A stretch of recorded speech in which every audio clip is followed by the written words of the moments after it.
Hey folks, Mel the Train Tutor back in the studio and back doing our swamp skulls. Yes, if you followed along recently on the channel, you'll know I've been playing around with scenery out of a computer game that I like called Valhiem.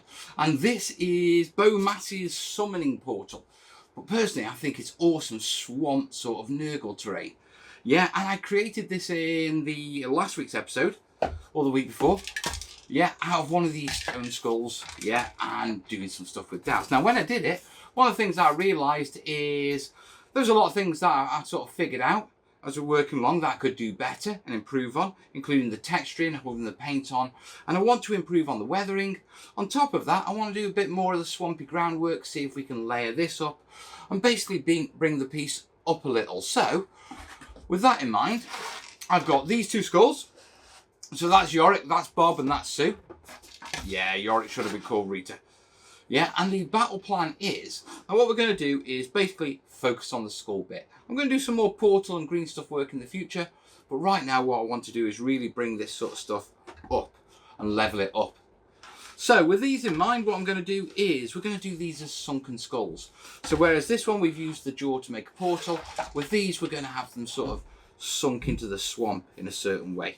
Now, I'm not just going to sink them down, I'm going to sort of tilt them and put them on an angle so that the top of the head and that sort of stuff, we can see if we can make some playable surfaces off them. Yeah, and like I said, once they're mounted, it's the weathering that we're really going to concentrate on. Basically, with this one, it was really good, but I was picking up and practicing and that sort of stuff, and I know I can do it better, and I've got the confidence to do it better.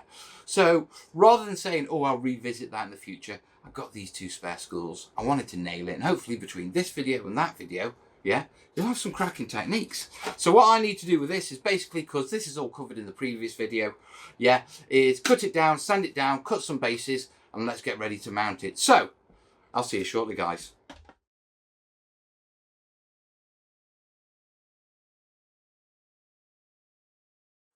Okay, things are really progressing. As you can see, our skulls have gone down. Yeah, I've glued them onto our bases with a bit of hot glue. I've filled the big voids with a bit of Daz and then come in with a little bit of my texturing glue. Yeah, which is just shredded paper and a little bit of Artex or seething stucco. 50-50 mix. Give it a mosh, slap it on, use a little bit of water just to smooth it out, then clean up the piece. And it gives a lovely sort of undulated texture, but you can see how this has got that sinking feeling that I wanted to. Now, you notice over here, yeah, Bob's a bit clean. Rita's, what you call it? Rita's a bit more white. Now, that's because I've started on the actual texturing of the skull.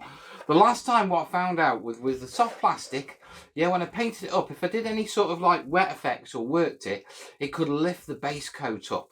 Now, when you're dealing with soft plastics, there's two ways to deal with them. You can either sort of like, well, there's a couple of ways of dealing with them. You can give them a little bit of a sand with an abrasive, yeah, just to score into it so the paint can key. You could spray it with an actual spray primer, like a car primer or a model primer. Or you can do what I'm doing now, yeah, which is giving it a bit of a stone texture by stippling it with watered down filler. So just there I've got like a little blob of filler, I've watered it down, and all that matters is just put it on wet and then just keep going. Now when you first put it on wet, yeah, what you'll get is you'll get more splodgy lines, like that, yeah? And because they're wet, they'll soak together. So all you need to do is just keep at it. So if you see it sort of like going soft or pooling, like it is just there, yeah, just come back in, quick tap. With it being such a thin application, this will dry really quick, especially if you're doing it somewhere warm or you've got somewhere warm to put it. Yeah, but above all, that wasn't dry. Yeah, if you keep it up, you will get a lovely texture. Now, what this does is, one, the filler will allow it to easily soak and grip into the paint, which means it will take less coats to get a solid base coat on this. But on top of that, it will grip better, which means it won't lift up when you work it. Okay, so if you want a bit of stone texture on your plastic skulls, give them a little dab and give them a little stipper.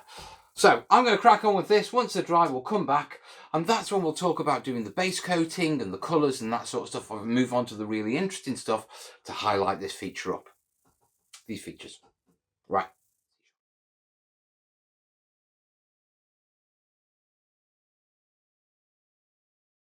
Right, the stippling's done, it's dried, and it's come out lovely.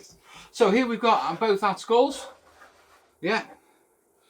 Sue, Rita, and Yorick over there, commonly called as Bob. So one of the things I like to do, you may be wondering why I'm stroking my skulls, poor Rita and Sue, yeah, is after I've done a quick stipple, one of the things I like to do is just basically rub my hand over it. Yeah, rubbing your hand over it will just break off any really large bits that, you know, would dislodge when you're painting and perhaps get stuck somewhere else. Yeah, but if I bring it up, you can see it's turned out lovely. Stippling's got in really well, we've got a texture, and this is going to take paint lovely. Yeah, the base is dry, there's a little bit of dampness in there, but it's a cold spell in the studio, and there's quite a bit of sort of like gloop and what your daz on there, so that might take another day to completely cure, but it won't stop us painting.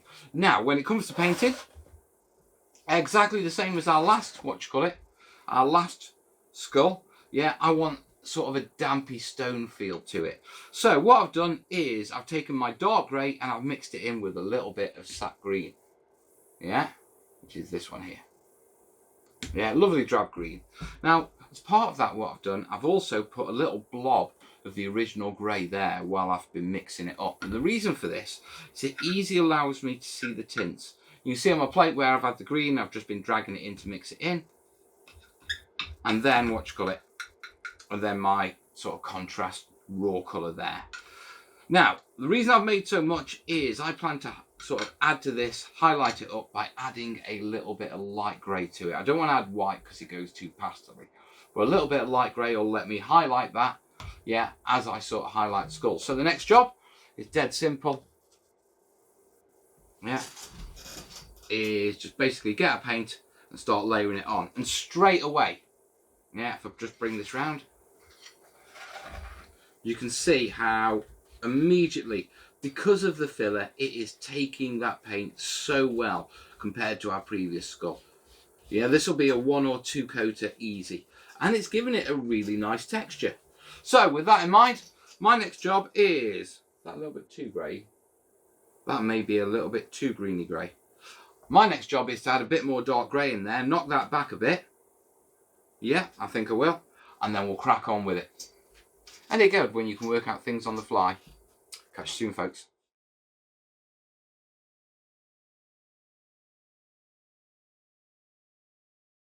So I've finished with my dry brushing and layering the rock up in my custom grey, and it's turned out great, as you can see. It is very dark because that's the look I want for it. Yeah, a couple of little notes. Yeah, I put together all my extra mixed paint. Yeah, labelled it up. Swamp Grey it's called, which is Wix's Dark Flint plus Sap Green, in case you're wondering how to make it. Now, as I'm moving on, before I actually go and start weathering it up, I'm starting to add the details to the actual base. And I could have done these a little bit sooner, yeah, but yeah, it's something that sort of came along and it's an idea. Now, I'm trying to balance this. There's all sorts of wonderful things that you can add to bases to make them a little bit more interesting. And we're going to be exploring a few of those through this sort of video and videos to come, because I want to sort of really upgrade the ground on this to give a swampy, unnatural feel to it. Yeah. Now, a couple of things that we'll be adding and working with in the future is little stuff like this. Yeah. Potpourri. Yeah, the smelly stuff that you know, the ladies like to put into like little jars in a room. Dried fruits and stuff with scents on them. Yeah, absolutely perfect. Yeah, for what we need to do. But they need a little bit of prep, and I don't want to use this sort of stuff to overcast these. Now, what do I mean by that? Right, these are quite cool. Yeah, these skull pieces.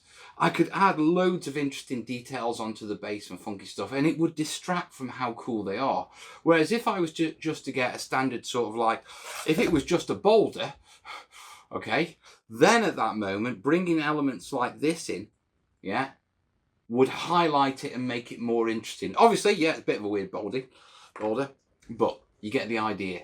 So when you're dealing with a feature piece, yeah, the subtle little distractions and the interesting bits need to be a lot more subtle and in the corners and that sort of stuff, as in a little bit of garnish and interest. Yeah, if the piece is more bland, then you can use your decorative pieces to enhance it. Okay, and that's what I'm doing here. Now I'm doing a little bit of balance because I don't want just a flat watch base. So what I'm doing is I'm starting to add some fungal growth. Yeah, there you are. Fungal tubes I'm having a go at. Yeah, now these are dead easy. All this is I'm going to have a go at trying to pull this off. Right, I've got a blob of green stuff there. All I'm going to do, yeah, is wet a watch clip, toothpick, push it in.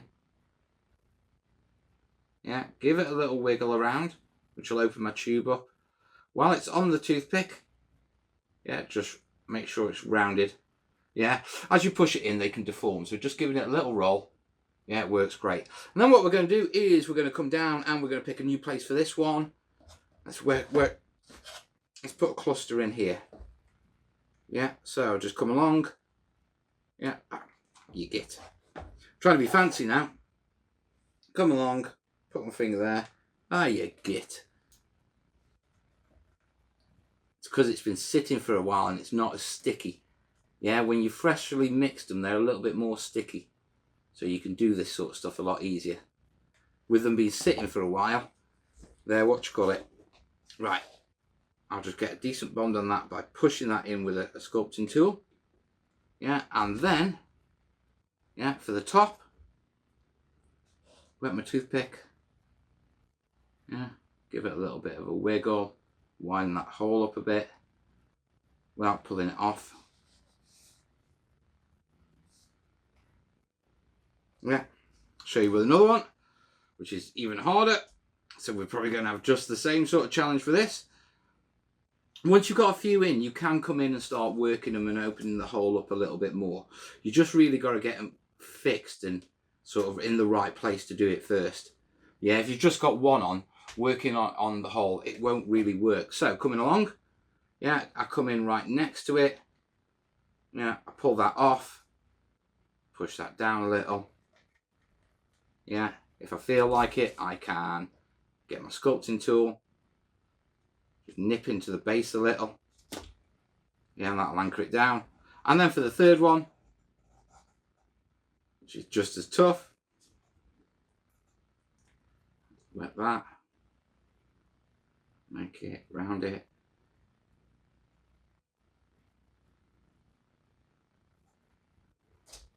Bring it in. Oh, that's quite a big one actually. No. And then pinch that at the bottom to make sure we get a decent bind. Yeah, there you go. And that's all it really is. And then all I'm going to do is, now they're stuck in, yeah, come in and just spin that around to sort of make them wider, like fungus growths. Then all I need to do is let them dry. Yeah, it's as simple as that. And then once these are clustered up, we'll paint them up. But that's a really simple but that's a really simple trick for sort of adding an interesting little detail on. Now, we're going to be messing, like I said, with all sorts of stuff on this. But my next job on this is I'm going to have to start weathering it up. So I've got these to do, but I also need to weather the skull up. And that means hitting it with that green. Yeah, so I've got this stuff, which is basically sap green, really thinned down with a bit of flow aid in it. And I'm just going to use this just to give a bit of greenery over the over the skulls. But before I do that, I'll finish these. Yeah, so if I bring it up, you can see it's a nice drab sort of army green. Yeah, and it's definitely smells like it's got a flow aid in it, but it flows really well. So we're just going to thinly apply that with a soft brush. Yeah, just over any area that we think water would gather and it start to green. And this is the first step in the process. We're going to build this up a little bit more. And on these, we're going to highlight it with actually adding moss on top as well. But that's something we've got to figure out. Like I said on this video, we're leveling up. I'm liking where it's going. Right, I've got some more tubular fungal growths to do, and then I'll bring it back once we've finished all the greening and the weathering, yeah?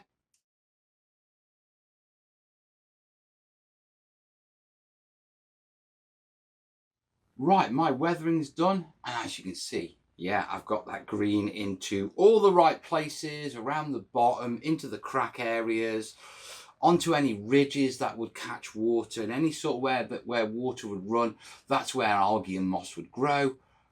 And there we have it. You can see I've also added some skulls there. Yeah, we'll use those to break this up a little once we've moved further on.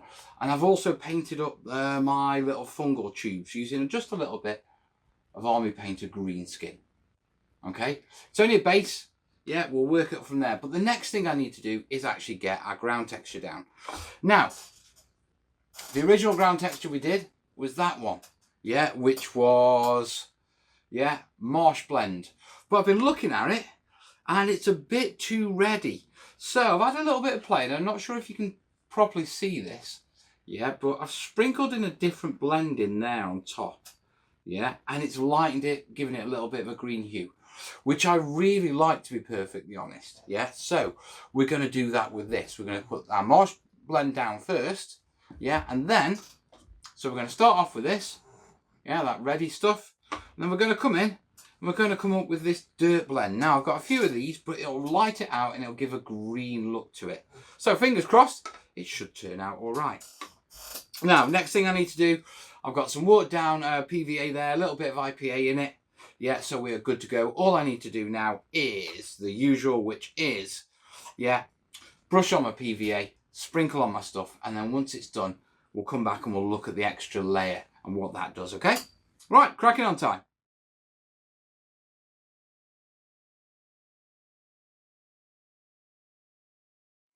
Now, as you can see, our marsh red is down. Yeah, and you can see the contrast that I want to change. And so, let me show you what I'm doing. And you can do this to sort of vary things up. You don't have to use flocks straight out of the tub. Yeah, you can vary them up. And if I bring that up, you can see technically it's a dirt colour, but it's incredibly fine. It's light, and it's got a drab green to it and a darkness to it. So if I come along and I just give this a little bit of a sprinkle along here. Yeah, and the idea being is a general sprinkle all over. Yeah, and then hot spot it in certain places, just so you get a varying contrast. And what that's going to do is it's going to take that red away. Yeah, just a little. It's going to make it into that sort of marsh blend. So if I bring it up very quickly, I show you what just a pinch of it on one side does compared to the other. Yeah, you can see how it's immediately changed the look. And you don't have to overpower it. It is just, you know, little sprinkles. Now, one of the other things I'm going to have a go at, perhaps maybe put a little bit over on the actual skull itself. But that's something that we can play with in time. Yeah, so, yeah, bring this around here. Now I'm going to sprinkle this down. Then I'm going to start adding my clump and that sort of stuff. Yeah, for my clump foliage, I'm going for, yeah, woodland scenic. I'm going to go for a really dark green conifer mix. Yeah, because it'll go well with the swamp effect. I'm going to add some tufts. Yeah, specifically woodland scenics, not woodland scenics, war world scenics. Yeah, but add some of these tufts, cut them down, add them in for a bit of variation, and maybe add some twigs and stuff. Yeah, we can see how we go with that. But first, I've got to carry on with my sprinkling. So I'm going to carry on with my sprinkling. I'm going to add some more stuff to it just off camera. We'll bring it back when it's all sealed up and I can show you that for the final touches.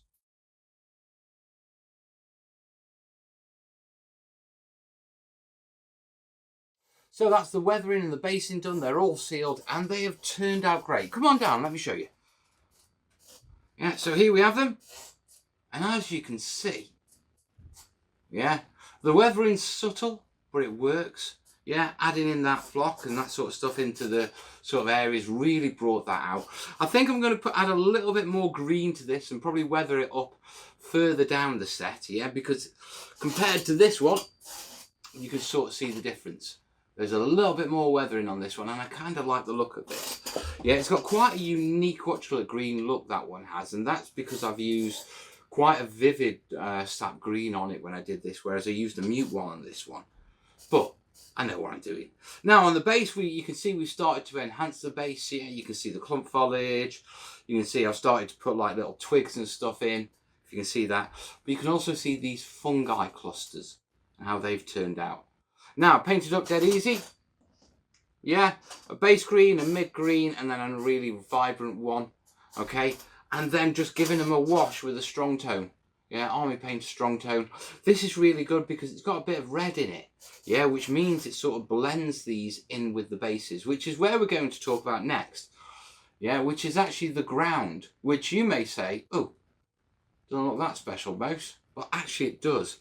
You see, what we did is we originally laid down this stuff, yeah, marsh blend, and then we put in some dirt flock over the top.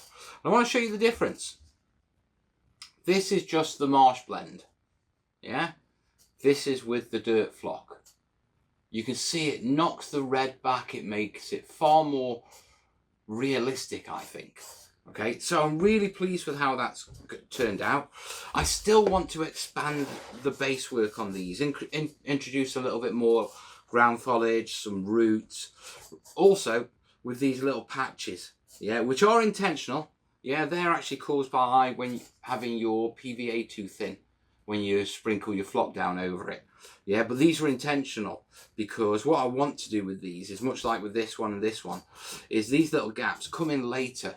Yeah, with a little bit of resin and just wet them and give them a look of puddles. So, much as these were an expansion on this, something else is going to be an expansion on these. And with that in mind, yeah, we're moving on to the next side of this, and it's developing into a set because I'm enjoying it, to be perfectly honest. We do have the display shelf to do. We've got the big Burma build to carry on with. We've got isolations, reach that we need to work on. But I really want to sort of round this off. But I'm going to be start dipping into those projects. Now I've got my mojo back and that sort of stuff. Next thing for this is I want to do some simple cluster rocks and have a go at some swampy trees. The rocks, the idea is it will finalise my stone work and my moss effects and that sort of stuff over the stones, and it'll be a good practice for me. And then with the trees, I want to do some really swampy, sort of dark plague trees almost. Yeah, so I want to have a play with this, and it's the perfect opportunity with the intention that after that, add some swamp pieces and round off an entire set, which I think is brilliant. Now, in the meantime, yeah, obviously if you've liked this, yeah, like it. If you're new to the channel, make sure you subscribe. Yeah, and what I will say is if you are part of the clan on Patreon, yeah, make sure you head over to Patreon and check it out. Yeah, firstly, I've been doing a weekly sort of behind the scenes video with all sorts of talking, looks at what I'm doing. The swamp stuff I'm working on is already on the video and it's waiting for you. But on top of that, I'm asking those people in the clan who support me on Patreon to post their latest builds into the community tab of my Patreon page. If you go to my Patreon page, you can see tabs across the top, you'll see community. You can post there if you're a member of Patreon, and you can post me on pictures. The reason being is because on a Friday I review those for the Sunday morning video. Now, another things I want to shout out is on Sunday, yeah, I won't talk much about it, but fingers crossed, I'm going to be back live with the Sunday night. So if you're around at 9 o'clock UK time Sunday night, yeah, make sure to check the channel because we're really getting back into things. And in the meantime, guys, all I'm going to do is my normal appeal at this sort of thing. Yeah, thank you for helping me get this far. Thank you for putting a smile on my face and getting my mojo back. If you like what I do, there are links down below. Yeah, you can join the clan on Patreon. Yeah, it's only $1 and it helps keep the lights on, the cameras rolling and me producing this stuff. And if you're not into the monthly thing, yeah, sending a bit of cash via PayPal always helps, yeah, especially in these troubling times. And if you're not into sending cash, yeah, there is a wish list where you can buy essential stuff for the studio, such as things like paint mixers and heaters and flock and all sorts of stuff. But all that comes to the studio and helps make videos. However you do it, if you've made it to this end of the video, I'm guessing you're liking this stuff, and just thank you for helping keeping me here. Right, that's me done. I'm going to catch you in the next video. All the best, yeah? Ta-da.